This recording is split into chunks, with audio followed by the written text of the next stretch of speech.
पूर्व संध्या पर मैं आप सभी को हार्दिक शुभकामनाएं देती हूँ। जब मैं पीछे मुड़कर ये देखती हूँ कि विपरीत परिस्थितियों के बावजूद हमने कितने लंबे यात्रा की है, तो मेरा हृदय गर्व से भर जाता है। हमारे गणतंत्र का 75वां वर्ष कई अर्थों में देश की यात्रा में एक ऐतिहासिक पड़ाव है। ये उत्सव मनाने का विशेष अवसर है, जैसे हमने स्वाधीनता के 75 वर्ष पूरी होने पर आजादी का अमृत महोत्सव के दौरान अपने देश की अतुलनीय महानता और विविधतापूर्ण संस्कृति का उत्सव मनाया था। कल के दिन हम संविधान के प्रारंभ का उत्सव मनाएंगे। संविधान की प्रस्तावना हम भारत के लोग इन शब्दों से शुरू होती है। ये शब्द हमारे संविधान के मूल भाव अर्थात लोकतंत्र को रेखांकित करते हैं।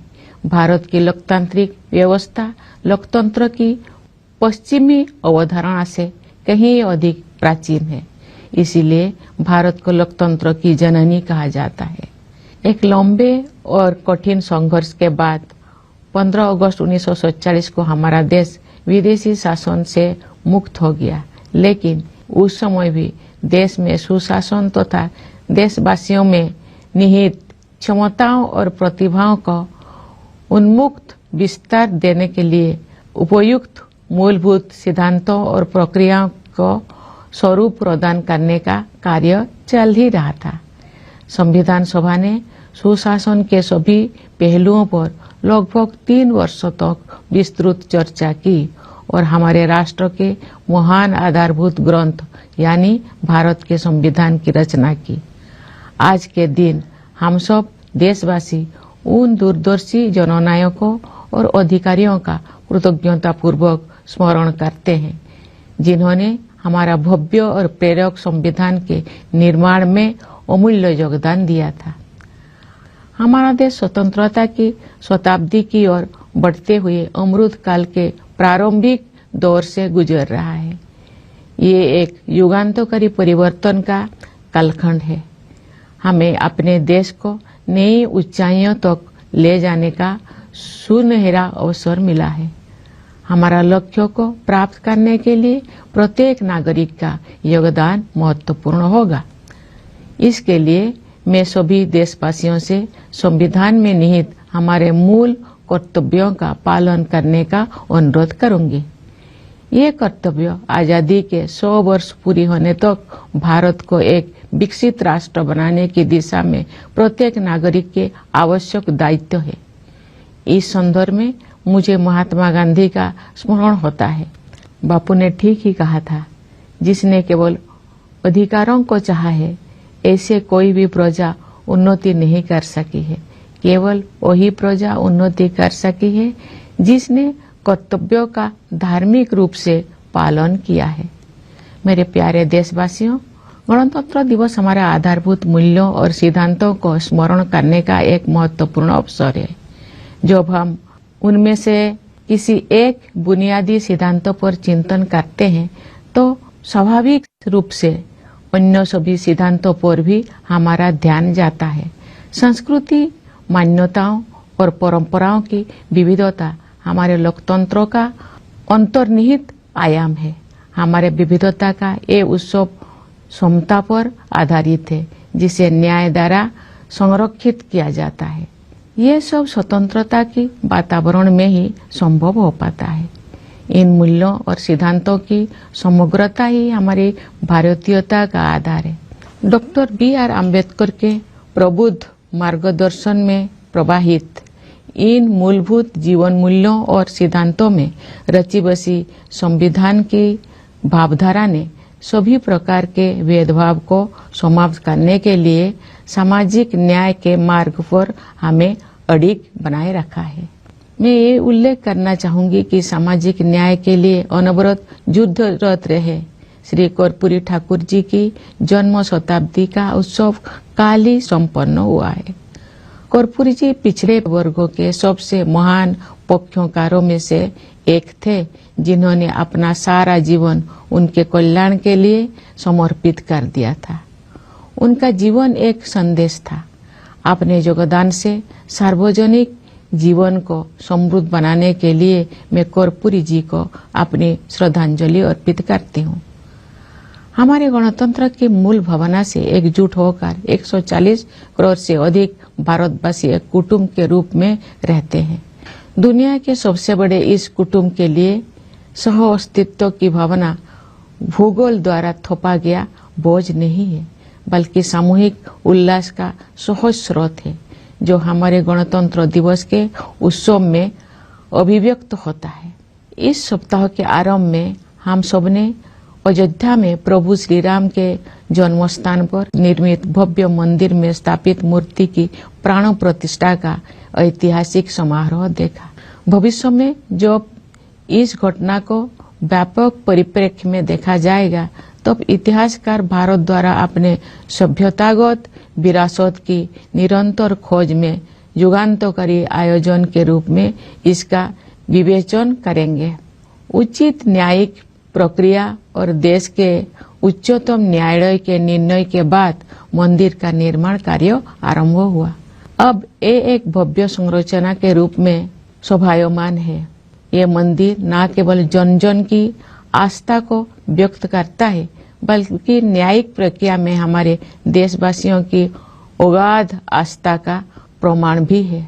प्यारे देशवासियों, हमारे राष्ट्रीय त्योहार ऐसे महत्वपूर्ण अवसर होते हैं जब हम अतीत पर भी दृष्टिपात करते हैं और भविष्य की ओर भी देखते हैं। पिछले गणतंत्र दिवस के बाद के एक वर्ष पर नजर डालें तो हमें बहुत प्रसन्नता होती है। भारत की अध्यक्षता में दिल्ली में G20 शिखर सम्मेलन का सफल आयोजन एक अभूतपूर्व उपलब्धि थी। G20 से जुड़े आयोजनों में जन सामान्यों की भागीदारी विशेष रूप से उल्लेखनीय है। इन आयोजनों में विचारों और सुझावों का प्रभाव ऊपर से नीचे की ओर नहीं, बल्कि नीचे से ऊपर की ओर था। उस भव्य आयोजन से ये सीख भी मिली है कि सामान्य नागरिकों को भी ऐसे गहन तथा अंतर्राष्ट्रीय महत्व के मुद्दे में भागीदार बनाया जा सकता है, जिसका प्रभाव अंततः उनके अपने भविष्य पर पड़ता है। G20 शिखर सम्मेलन के माध्यम से ग्लोबल साउथ की आवाज के रूप में भारत के अभ्युदय को भी बढ़ावा मिला, जिससे अंतर्राष्ट्रीय संवाद की प्रक्रिया में एक आवश्यक तत्व का समावेश हुआ। जब संसद ने ऐतिहासिक महिला आरक्षण विधेयक पारित किया, तो हमारा देश स्त्री पुरुष समानता के आदर्शों की ओर आगे बढ़ा। मेरा मानना है कि नारी शक्ति बंधन अधिनियम महिला सशक्तिकरण का एक क्रांतिकारी माध्यम सिद्ध होगा। इससे हमारे शासन की प्रक्रियाओं को बेहतर बनाने में भी बहुत सहायता मिलेगी। जब सामूहिक महत्व के मुद्दों पर महिलाओं की भागीदारी बढ़ेगी, तो हमारी प्रशासनिक प्राथमिकताओं का जनता की आवश्यकताओं के साथ बेहतर सामंजस्य बनेगा। इसी अवधि में भारत चंद्रमा के दक्षिणी ध्रुव के क्षेत्र पर उतरने वाला पहले देश बना। चंद्रयान-3 के बाद इसरो ने एक सौर मिशन भी शुरू किया। हाल ही में आदित्य L1 के सफलतापूर्वक हेलो ऑर्बिट में स्थापित किया गया है। भारत ने अपने पहले एक्सरे पोलरीमीटर सैटेलाइट, जिसे एक्सपोसेट कहा जाता है, के प्रक्षेपण के साथ नए साल की शुरुआत की है। ये सैटेलाइट अंतरिक्ष के ब्लैक होल जैसे रहस्यों का अध्ययन करेगा। वर्ष 2024 के दौरान अन्य कोई अंतरिक्ष अभियानों की योजना बनाए गए हैं। ये प्रसन्नता के विषय है कि भारत की अंतरिक्ष यात्रा में अनेक नई उपलब्धियां हासिल की जाने वाले हैं। हमारे प्रथम मानव अंतरिक्ष उड़ान कार्यक्रम गगनयान मिशन की तैयारी सुचारू रूप से आगे बढ़ रही है।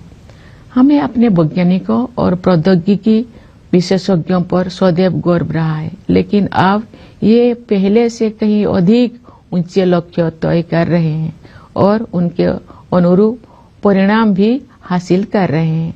भारत के अंतरिक्ष कार्यक्रम का उद्देश्य संपूर्ण मानवता के कल्याण के लिए विज्ञान और प्रौद्योगिकी की भूमिका को और अधिक विस्तार तथा गहराई प्रदान करना है। इसरो के कार्यक्रम के प्रति देशवासियों में जो उत्साह दिखाई देता है, उससे नई आशाओं का संचार हो रहा है। अंतरिक्ष विज्ञान के क्षेत्र में नई उपलब्धियों ने युवा पीढ़ी की कल्पना शक्ति को नई पंख दिए हैं। मुझे विश्वास है कि हमारे बच्चों और युवाओं में बड़े पैमाने पर विज्ञान के प्रति रुझान बढ़ेगा तथा उनमें वैज्ञानिक दृष्टिकोण विकसित होगा।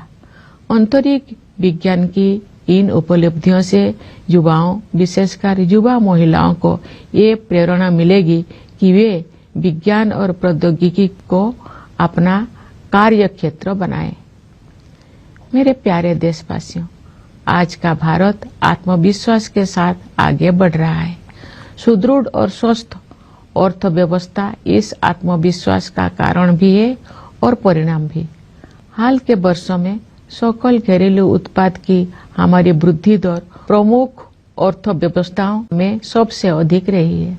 ठोस आकलन के आधार पर हमें पूरा विश्वास है कि ये असाधारण प्रदर्शन वर्ष 2024 और उसके बाद भी जारी रहेगा। ये बात मुझे विशेष रूप से उल्लेखनीय लगती है कि जिस दूरगामी योजना दृष्टि से अर्थव्यवस्था को गति प्राप्त हुई है, उसी के तहत विकास को हर दृष्टि से समावेशी बनाने के लिए सुविचारित जन कल्याण अभियानों को भी बढ़ावा दिया गया है। महामारी के दिनों में समाज के कमजोर वर्गों को मुफ्त खाद्यान्न उपलब्ध कराने के लिए लागू योजनाओं का दायरा सरकार ने बढ़ा दिया था। बाद में कमजोर वर्गों की आबादी को संकट से उबरने में सहायता प्रदान करने हेतु इन कल्याणकारी योजनाओं को जारी रखा गया। इस पहल को और अधिक विस्तार देते हुए सरकार ने 81 करोड़ से अधिक लोगों को अगले 5 साल तक मुफ्त खाद्यान्न उपलब्ध कराने का निर्णय लिया है। संभवतः इतिहास में ये अपनी तरह का सबसे बड़ा जन कल्याण कार्यक्रम है। साथ ही सभी नागरिकों के जीवन यापन को सुगम बनाने के लिए अनेक समयबद्ध योजनाएं भी कार्यान्वित की जा रही है। घर में सुरक्षित और पर्याप्त पेयजल की उपलब्धता से लेकर अपना घर होने के सुरक्षाजनक अनुभव तक, ये सभी बुनियादी न्यूनतम आवश्यकताएं हैं, न कि विशेष सुविधाएं। ये मुद्दे किसी भी राजनीतिक या आर्थिक विचारधारा से परे है और इन्हें मानवीय दृष्टिकोण से ही देखा जाना चाहिए। सरकार ने केवल जन कल्याण योजनाओं का विस्तार और संवर्धन ही नहीं किया है, अपितु जन कल्याण की अवधारणा को भी नया अर्थ प्रदान किया है। हम सभी उस दिन गर्व का अनुभव करेंगे जब भारत ऐसे कुछ देशों में शामिल हो जाएगा जहां शायद ही कोई बेघर हो। समावेशी कल्याण की इसी सोच के साथ राष्ट्रीय शिक्षा नीति में डिजिटल विभाजन को पाटने और वंचित वर्गों के विद्यार्थियों के हित में समानता पर आधारित शिक्षा व्यवस्था के निर्माण को समुचित प्राथमिकता दी जा रही है।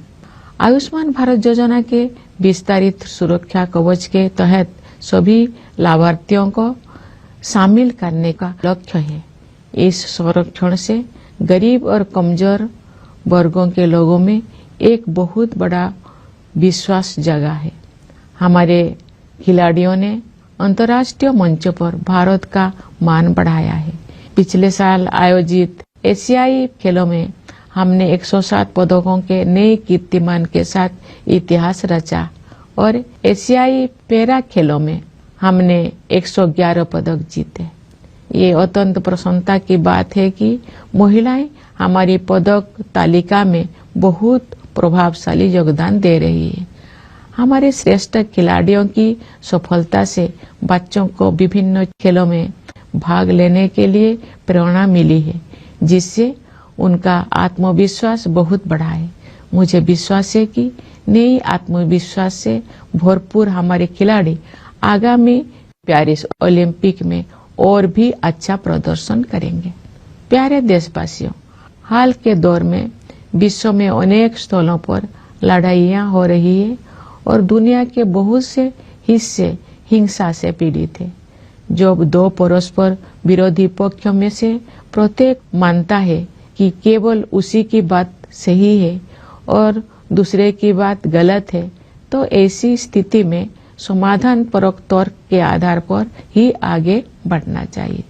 दुर्भाग्य से तर्क के स्थान पर आपसी भय और पूर्वाग्रह ने भावावेश को बढ़ावा दिया है, जिसके कारण अनवरत हिंसा हो रही है। बड़ी पैमाने पर मानवीय त्रासदियों की अनेक दुखद घटनाएं हुई है और हम सब इस मानवीय पीड़ा से अत्यंत व्यथित है। ऐसी परिस्थिति में हमें भगवान बुद्ध के सारगर्भित शब्दों का स्मरण होता है। नहीं बेरेनो वेरानी समन्ति द कुदाचनम अबेरेन च समन्ति एसो धमो सनंतनो। इसका भावार्थ है, यहाँ कभी भी शत्रुता को शत्रुता के माध्यम से शांत नहीं किया जाता है, बल्कि अशत्रुता के माध्यम से शांत किया जाता है। यही शाश्वत नियम है। वर्धमान महावीर और सम्राट अशोक से लेकर राष्ट्रपिता महात्मा गांधी तक भारत ने सदैव एक उदाहरण प्रस्तुत किया है कि अहिंसा केवल एक आदर्श मात्र नहीं जिसे हासिल करना कठिन है, बल्कि ये एक स्पष्ट संभावना है। यही नहीं, अपितु अनेक लोगों के लिए ये एक जीवंत यथार्थ है। हम आशा करते हैं कि संघर्ष में उलझे क्षेत्रों में उन संघर्षों को सुलझाने तथा शांति स्थापित करने के मार्ग खोज लिए जाएंगे। वैश्विक पर्यावरण संकट से उबरने में भी भारत का प्राचीन ज्ञान विश्व समुदाय का मार्गदर्शन कर सकता है। भारत को ऊर्जा के नवीकरणीय स्रोतों को बढ़ावा देने में अग्रणी योगदान देते हुए और ग्लोबल क्लाइमेट एक्शन को नेतृत्व प्रदान करते हुए देखकर मुझे बहुत प्रसन्नता होती है। भारत ने पर्यावरण के प्रति सचेत जीवन शैली अपनाने के लिए लाइव मूवमेंट शुरू किया है। हमारे देश में जलवायु परिवर्तन के मुद्दे का सामना करने में व्यक्तिगत व्यवहार परिवर्तन को प्राथमिकता दी जा रही है तथा विश्व समुदाय द्वारा इसकी सराहना की जा रही है।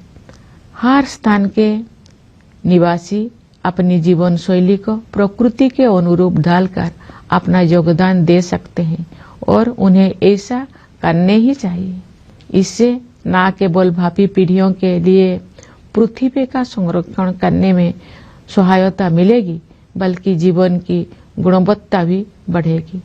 प्यारे देशवासियों, हमारे स्वाधीनता के 100 वर्ष पूरी होने तक की अमृत काल की अवधि के दौरान अभूतपूर्व तकनीकी परिवर्तन भी होने जा रहा है। आर्टिफिशियल इंटेलिजेंस और मशीन लर्निंग जैसी तकनीकी बदलाव असाधारण गति के साथ सुर्खियों से बाहर आकर हमारी दैनिक जीवन का अंग बन गए हैं। कई क्षेत्र में भविष्य से जुड़ी आशंकाएं चिंतित करती है, लेकिन अनेक उत्साहजनक अवसर भी दिखाई देती है, विशेषकर युवाओं के लिए। हमारे युवा वर्तमान की सीमाओं से परे जाकर नई संभावनाएं तलाश रहे हैं। उनके मार्ग से बाधाओं को दूर करने और उन्हें अपनी पूरी क्षमता का उपयोग करने की सुविधा प्रदान करने के लिए हमें हर संभव प्रयास करना है। हमारी युवा पीढ़ी चाहती है कि सभी को अवसर की समानता प्राप्त हो। वे समानता से जुड़े पुराने शब्दजाल नहीं चाहते हैं, बल्कि समानता के हमारे अमूल्य आदर्शों का यथार्थ रूप देखना चाहते हैं। वास्तव में हमारा युवाओं के आत्मविश्वास के बल पर ही भावी भारत का निर्माण हो रहा है। युवाओं के मनोमस्तिष्कों को संभालने का कार्य हमारे शिक्षकगण करते हैं, जो सही अर्थों में राष्ट्र का भविष्य बनाते हैं। मैं अपने उन किसानों और मजदूर भाई बहनों के प्रति आभार व्यक्त करती हूँ जो चुपचाप मेहनत करते हैं तथा देश के भविष्य को बेहतर बनाने में बहुत बड़ा योगदान देते हैं।